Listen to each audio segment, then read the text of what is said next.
پیارے دوستوں، ایک حافظ قرآن لڑکی پر بجو کا عذاب کیوں آیا؟ مرنے کے بعد قبر میں اسے بجو کھانے لگے۔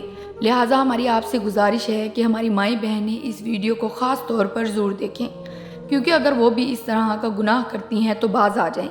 اس حافظ قرآن عورت کا شوہر کہتا ہے کہ میں دبئی میں نوکری پر تھا جب میری بیوی کا فون آیا کہ اماں مر گئی ہیں۔ میں بہت زیادہ رویا، لیکن بیوی نے واپس آنے سے منع کر دیا۔ کہنے لگی اتنے پیسے لگا کر زیور بیچ کر گئے ہو، میں خود تدفین کروا دوں گی۔ اور پھر میری بیوی نے تدفین کروا دی۔ 2 سال بعد جب میں واپس پاکستان لوٹا تو میرا دل غم سے بوجھل تھا۔ گھر پر میری ماں موجود نہیں تھی۔ میں اماں کی یاد میں دھاڑے مار مار کر رویا۔ یہ بنگلہ نما گھر میری بیوی نے بنوایا تھا۔ جیسے ہی رات ہوئی تو اچانک رات کو مجھے رونے کی آوازیں آنے لگی۔ میں چونک کر اٹھ گیا اور چلتے چلتے میں اس گھر کے تہہ خانے تک پہنچ گیا۔ جو ہی دروازہ کھلا تو آگے کا منظر دیکھ کر میری چیخیں نکل گئیں، کیونکہ میری اماں تو مر گئی ہیں۔ یوسف اماں کا انتقال ہو گیا ہے۔ وہ الفاظ تھے جنہوں نے میرے قدموں تلے سے زمین نکال دی تھی۔ کتنے لمحے میں با یقینی کے عالم میں کھڑا رہا۔ پھر دوبارہ سے آسیہ کی آواز گونجی، یوسف سن رہے ہو نا، اماں کا انتقال ہو گیا ہے۔ بڑی مشکل سے میں بولا، اماں کا انتقال کیسے ہو گیا؟ آسیہ 2 دن پہلے تو اماں سے میری بات ہوئی تھی، وہ بالکل ٹھیک تھی۔ آسیہ بولی، ہاں بس رات کو اچانک سے ان کی سانسیں رک گئی تھیں۔ میں ہسپتال لے کر گئی، تب تک ان کی جان نکل گئی۔ میں تو خود بڑے صدمے سے گزر رہی ہوں۔ میری آنکھوں کے سامنے ہی اماں چلی گئیں اور میں کچھ نہ کر سکی۔ میں نے آس پڑوس والوں سے کہہ دیا ہے کہ یوسف یہاں پر نہیں ہے، آپ ہی لوگ جلد سے جلد تدفین میں میری مدد کریں۔ یہ سن کر میں چیخ اٹھا اور کہا کہ میں واپس آ رہا ہوں، میرے بنا اماں کی تدفین نہ کرنا۔ میں اماں کا ایک اکلوتا بیٹا ہوں، یہ حق صرف میرا ہے کہ میں ان کی تدفین اپنے ہاتھوں سے کروں۔ مگر آسیہ کہنے لگی، یوسف ایسی باتیں نہ کرے، اماں کو میں اتنی دیر تک نہیں رکھ سکتی، وہ بوڑھی عورت ہیں، ان کی میت خراب بھی ہو سکتی ہے۔ اگر آپ واپس آ بھی جائیں تو تب تک اماں کی تدفین ہو چکی ہوگی۔ آپ لاکھوں پیسہ لگا کر وہاں پر گئے ہیں اور اب واپس آئیں گے تو لاکھوں روپے لگیں گے۔ میں نے اپنا زیور سب کچھ بیچ کر آپ کو وہاں پر بھیجا ہے۔ واپس آؤ گے تو سب برباد ہو جائے گا، ہمارے بچے کیا کھائیں گے؟ آپ کام پر توجہ دیں اور اماں کے ایصال ثواب کے لیے وہیں پر کچھ پڑھ لیں۔ آپ کے واپس آنے سے اماں تو واپس لوٹ کر نہیں آئیں گی، لیکن آپ کو بہت زیادہ نقصان اٹھانا پڑے گا۔ آسیہ نے صاف لفظوں میں مجھے واپس آنے سے منع کر دیا۔ وہ کہہ رہی تھی کہ اس نے پڑوس والے حامد سے کہہ کر سارا انتظام کر دیا ہے۔ اس نے بس مجھے کچھ پیسے بھیجنے کو کہا اور میں نے اسی وقت آسیہ کے اکاؤنٹ میں پیسے بھجوا دیے۔ اماں کے مرنے کے بعد میرے لیے کام کرنا مشکل ہو چکا تھا۔ اماں کے اچانک انتقال نے مجھے توڑ کر رکھ دیا۔ مجھے دکھ صرف اس بات کا تھا کہ میں اماں کا اکلوتا بیٹا تھا، اماں کی تدفین بھی نہ کر سکا اور اماں کا آخری دیدار بھی نصیب نہیں ہوا۔ میرا دل خون کے آنسو رو رہا تھا۔ نوکری سے واپس آ کر اپنے کمرے میں لیٹ گیا تو ماں جی میری آنکھوں کے سامنے گھومنے لگی۔ میری ماں کا شفیق چہرہ مجھے بے چین کر گیا۔ ابا کے انتقال کے بعد اماں نے ماں کے ساتھ ساتھ باپ بن کر بھی مجھے پالا تھا۔ صبح سے شام تک لوگوں کے گھروں میں کام کرتی تھی اور پھر باقی سارا وقت میری پڑھائی اور گھر پر توجہ دیتی تھی۔ میں صرف 12 سال کا تھا جب ابا اس دنیا سے چلے گئے تھے۔ اسی وقت سے میری ماں نے لوگوں کے گھروں میں کام کرنا شروع کر دیا تھا، جبکہ میں ایسا نہیں چاہتا تھا۔ میں نے کئی بار اماں سے کہا کہ میں پڑھائی چھوڑ کر کسی دکان پر کام کرنے کے لیے لگ جاتا ہوں، کوئی بھی مزدوری کر لیتا ہوں، لیکن اماں نہ مانی۔ اماں کا ایک ہی خواب تھا کہ میں اچھا پڑھوں اور اپنا مستقبل بہتر کروں۔ اماں مجھے کسی محنت مشقت میں ڈال کر پڑھائی سے دور نہیں کرنا چاہتی تھیں اور اس کے لیے اماں نے خود کو دن رات کی بھٹی میں جھونک دیا تھا۔ نوکری کے ساتھ گھر سنبھالنا بہت ہی مشکل تھا، لیکن اماں نے کبھی ہار نہ مانی۔ کبھی ان کے چہرے پر تکلیف کے آثار نظر نہیں آئے تھے۔ شدید بخار کی حالت میں بھی وہ مسکراتے ہوئے مجھے اسکول بھیج کر خود کام پر چلی جاتی تھیں اور میرے سامنے کبھی اپنی تکلیف کا اظہار نہیں کیا تھا۔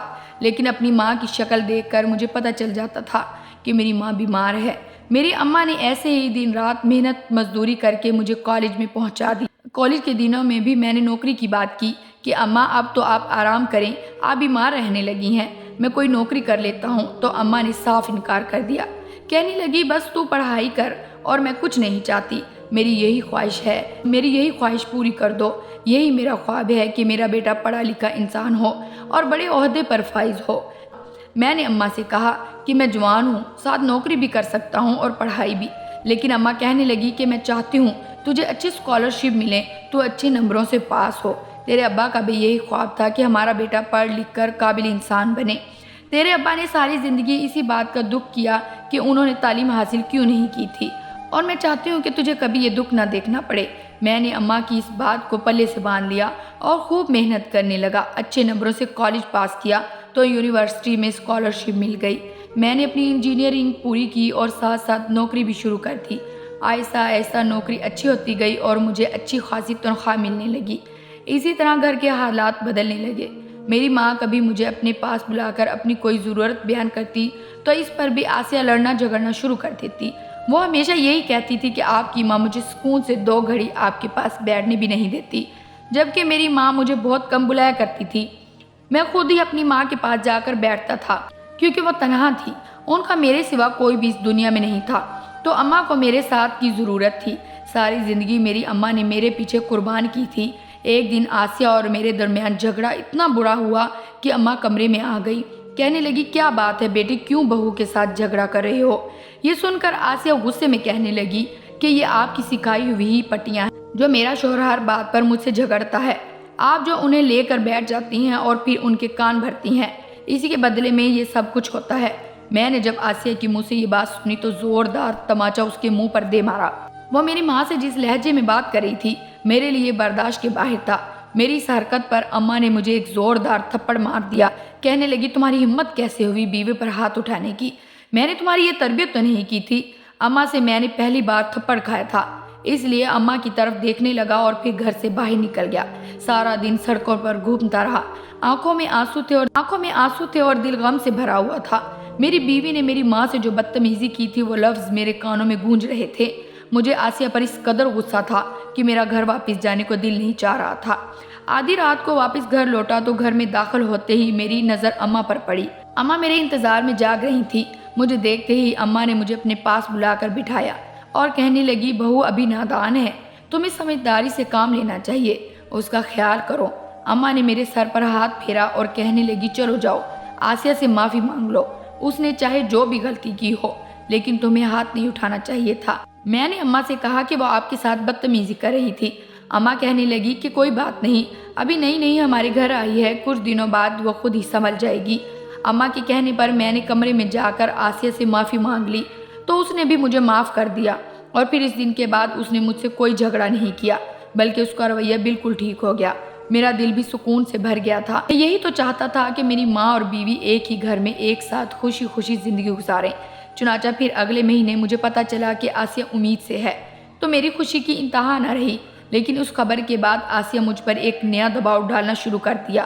اس نے اصرار کرنا شروع کر دیا کہ اس ملک میں کچھ نہیں رکھا، تم پردیس کی نوکری کرو، زیادہ پیسہ کماؤ گے تو ہم اچھا گھر بنا لیں گے، پھر تم واپس آ جانا، ہمارے بچوں کا مستقبل کا سوال ہے۔ آسیہ کی بات سن کر میں حیران ہوا، کیونکہ میری نوکری تو یہاں پر بھی کافی اچھی تھی، مگر وہ بار بار یہی کہتی تھی کہ اتنے پیسوں میں گزارا ممکن نہیں ہے، ہمیں اچھا گھر بنانا ہے اور اپنے بچوں کا مستقبل سوچنا ہے۔ بڑھتی مہنگائی میں بچوں کی پڑھائی کیسے ہوگی؟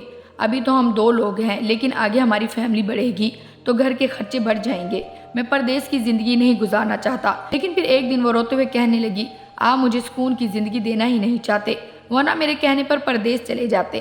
میرے لیے بھی آپ کے بنا رہنا مشکل ہے، لیکن یہ ہمارے مستقبل کا سوال ہے۔ اس کے آنسو دیکھ کر میں پنگل گیا تھا۔ میں نے اماں سے بات کی تو اماں کے چہرے کا رنگ پیلا پڑ گیا۔ انہوں نے میرا ہاتھ پکڑ کر کہا، میرے بڑھاپے کے دن ہیں، کب آنکھ بند ہو جائے کچھ پتہ نہیں، میں چاہتی ہوں کہ تم میرے ساتھ ہی رہو۔ یہ بات آسیہ کے کانوں میں پڑ گئی۔ اماں سے کہنے لگی، آپ کیوں اپنے بیٹے کے مستقبل کی رکاوٹ بن رہی ہیں؟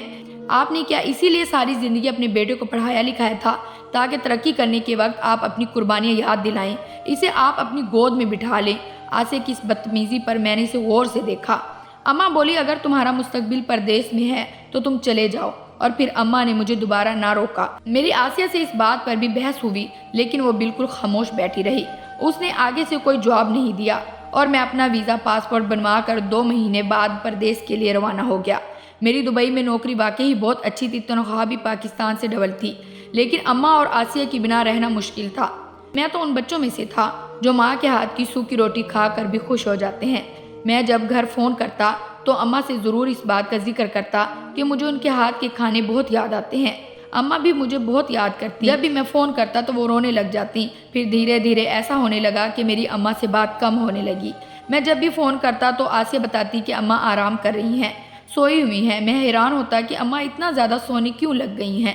ایک دن میں نے آسیہ سے پوچھا تو آسیہ کہنے لگی کہ اماں کی عمر کافی ہو گئی ہے اور اکثر بیمار رہتی ہیں تو دوائی لے کر سو جاتی ہیں۔ آپ کی کال آتی ہے تو میں انہیں بار بار ڈسٹرب نہیں کرتی۔ پھر ایک دن پاکستان سے فون آیا کہ میں ایک بیٹی کا باپ بن گیا ہوں۔ میں بہت خوش تھا، لیکن 2 سال پہلے واپس لوٹنا ممکن نہیں تھا۔ میری بیوی بہت خوش تھی کہ اس نے کافی پیسہ جمع کر لیا ہے۔ آسیہ کی یہ باتیں سن کر مجھے کچھ حوصلہ آیا۔ میں نے آسیہ سے کہا کہ میں پرانے گھر جانا چاہتا ہوں، مجھے اماں کی بہت یاد آ رہی ہے۔ اماں کا انتقال پرانے گھر میں ہی ہوا تھا۔ آسیہ اماں کے انتقال کے بعد اس نئے گھر میں شفٹ ہوئی تھی۔ آسیہ کہنے لگی کہ وہ پرانا گھر تو میں نے فروخت کر دیا ہے۔ یہ سن کر میری آنکھیں پھٹی کی پھٹی رہ گئیں۔ میں نے غصے میں کہا، یہ تم نے کیا کیا؟ وہ میری ماں کا گھر تھا، میرا بچپن اسی گھر میں گزرا تھا، تم نے مجھ سے پوچھے بنا گھر کیوں فروخت کر دیا؟ آسیہ کہنے لگی، یہ گھر بناتے وقت پیسوں کی ضرورت تھی تو میں نے اس گھر کو بیچ دیا۔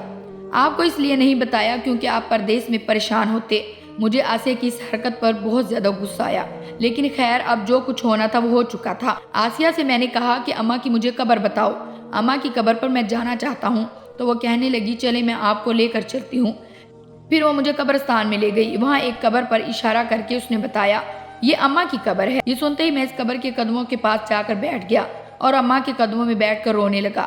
اماں سے معافی مانگی کہ میں کتنا بدقسمت بیٹا ہوں جو ماں کے جنازے کو کندھا بھی نہ دے سکا۔ قبرستان سے جب میں واپس گھر لوٹا تو میرا دل غم سے بوجھل تھا۔ آسیہ کہنے لگی، آپ تھوڑا سا آرام کر لیں۔ پھر میں اپنی بیوی کے ساتھ اپنے کمرے میں چلا گیا۔ جیسے ہی صبح آنکھ کھلی، میری آنکھوں نے جو منظر دیکھا وہ میرے قدموں تلے سے زمین کھینچنے کے لیے کافی تھا۔ میری آنکھیں پھٹی کی پھٹی رہ گئیں۔ میری بیوی اوندے منہ نیچے زمین پر پڑی ہوئی تھی۔ جب میں نے بستر سے اٹھ کر اسے سیدھا کیا تو اسے دیکھ کر میری جان نکل گئی، کیونکہ وہ اس دنیا سے جا چکی تھی۔ میں نے جلدی سے اسے گاڑی میں لٹایا اور بڑے ہسپتال میں لے گیا۔ وہاں ڈاکٹر نے چیک کیا تو انہوں نے بتایا کہ اسے رات کو ہارٹ اٹیک ہوا ہے، جس کی وجہ سے وہ کافی گھنٹوں پہلے ہی مر چکی ہے۔ ابھی میں اماں کے غم سے نکلا ہی بھی نہیں تھا کہ ایک اور غم مجھ پر ٹوٹ پڑا۔ پھر میں نے صبر اور ہمت کر کے اپنی بیوی کی تدفین کر دی۔ تدفین کے بعد کافی دیر تک قبرستان میں بیٹھا روتا رہا۔ کبھی میں اپنی ماں کی قبر کو دیکھتا تو کبھی میں اپنی بیوی کی قبر کو، لیکن پھر اچانک مجھے اپنی بچی کا خیال آیا۔ اسی کی خاطر میں اپنے گھر کو لوٹ آیا۔ میں نے رات کو اپنی بچی کو بڑی مشکلوں سے سلایا تھا۔ صبح جلدی اٹھا نماز فجر ادا کی اور اپنی بچی کو لے کر قبرستان جا پہنچا۔ جیسے ہی میں اپنی بیوی کی قبر پر گیا تو یہ دیکھ کر میں حیران رہ گیا کہ میری بیوی کی قبر کے اندر بہت بڑا سوراخ ہوا پڑا تھا۔ ایسا لگ رہا تھا ایک بار جیسے کہ کسی جانور نے پنجے مار مار کر میری بیوی کو قبر سے کھولا ہو۔ یہی دیکھ ہی رہا تھا کہ اچانک قبر میں سے ایک بجو نکلا جس کے منہ اور پنجوں پر خون لگا ہوا تھا۔ وہ مجھے دیکھتے ہی وہاں سے بھاگ گیا۔ میں اور میری بیٹی یہ منظر دیکھ کر ڈر گئے۔ میں نے قبر کا سوراخ بند کر دیا اور رونے لگا، سوچنے لگا کہ میری بیوی نے ایسا کیا کیا تھا کہ جس کی اسے اتنی بھیانک سزا ملی ہے۔ دوسرے دن پھر قبر پر گیا تو وہی پہلے والا منظر تھا، اور آج ایک بجو نہیں بلکہ 4 بجو قبر سے باہر نکلے۔ میں ڈر گیا اور قبر دوبارہ سے بند کر دی۔ سوچنے لگا کہ آسیہ کی میت کہاں بچی ہوگی، بجو اسے پوری طرح کھا چکے ہوں گے۔ میں استغفار پڑھتا ہوا گھر واپس آ گیا اور ساری رات خوف سے مجھے نیند نہیں آ رہی تھی۔ جب رات کے 2 بجے ہر طرف خاموشی تھی، اچانک مجھے کہیں سے سسکیوں اور ہچکیوں کی آواز محسوس ہونے لگی۔ میں نے ہچکیوں کا پیچھا کرتا ہوا جب نیچے تہ خانے کی طرف گیا تو میں وہیں سے یہ آواز آ رہی تھی۔ وہاں ایک کمرہ بنا ہوا تھا۔ آج میں پہلی بار یہاں آیا تھا۔ میں نے جیسے ہی دروازہ کھولا تو آگے کا منظر دیکھ کر میری چیخیں نکل گئیں، کیونکہ سامنے میری ماں پڑی تھی جو سوکھ کر کانٹا ہو چکی تھی۔ اس میں صرف کچھ سانسیں باقی تھی۔ میں نے جلدی سے ماں کو اٹھایا اور اپنے کمرے میں لے آیا، پھر وہاں سے ہسپتال لے گیا۔ کچھ دن بعد میری ماں ہسپتال میں رہی اور اماں بولنا شروع ہو گئیں۔ اماں کو میں واپس گھر لے آیا اور اماں سے پوچھا، اماں مجھے تو آسیہ نے بتایا تھا کہ آپ مر گئی ہیں، آپ کو تہ خانے میں کس نے بند کیا؟ تو اماں نے جب مجھے ساری حقیقت بتائی تو مجھے اس بات کی سمجھ آ گئی کہ آسیہ پر بچھو کا عذاب اللہ نے کیوں نازل کیا تھا۔ وہ کتنی ظالم عورت تھی، وہ انسان نہیں تھی۔ اماں نے بتایا، جو تھپڑ تم نے اسے میرے سامنے مارا تھا تب سے وہ میری جان کی بھی دشمن بن گئی تھی۔ تمہارے جانے کے بعد اس نے مجھ پر کئی ظلم کیے۔ وہ مجھے 2 دن بعد کھانا دیتی تھی اور جب نئے گھر میں آئی تو اس نے مجھے اس تہ خانے میں بند کر دیا اور کہتی کہ جس دن تو تڑپ تڑپ کر مرے گی تو یہیں تجھے دفن کر دوں گی۔ مگر ظلم کرنے والا یہ نہیں سوچتا کہ اوپر اللہ کی جو ذات بیٹھی ہے، وہ جب انصاف کرنے پر آتا ہے تو ظالم خود اپنے گڑھے میں گر جاتا ہے۔ وہ مجھے مارنا چاہتی تھی مگر وہ کیا جانتی تھی کہ اس کی موت میرے سے پہلے ہو جائے گی۔ میں نے اپنی ماں کو گلے سے لگایا اور آسیہ پر جو عذاب نازل ہوا تھا وہ بتایا اور کہا اماں اللہ انصاف کرنے والا ہے، جو ظلم اس نے تجھ پر کیے تھے اللہ نے اس پر بجو کا عذاب نازل کر کے بدلہ لے لیا ہے۔ وقت گزرنے کے ساتھ اماں مکمل صحتیاب ہو گئیں اور میری دوسری شادی کر دی۔ میری یہ بیوی اماں میری بیٹی اور میرا بہت زیادہ خیال رکھتی اور میں سوچتا کہ اللہ نے صحیح معنوں میں نیک بیوی مجھے عطا کی ہے۔ میں اپنی زندگی میں اپنی ماں کے ساتھ ہنسی خوشی زندگی گزارنے لگا۔ تو جی پیارے دوستو، اللہ پاک سے دعا ہے کہ اللہ پاک ہمیں ایسے واقعات سے عبرت حاصل کرنے کی توفیق عطا فرمائے۔ آمین یا رب العالمین۔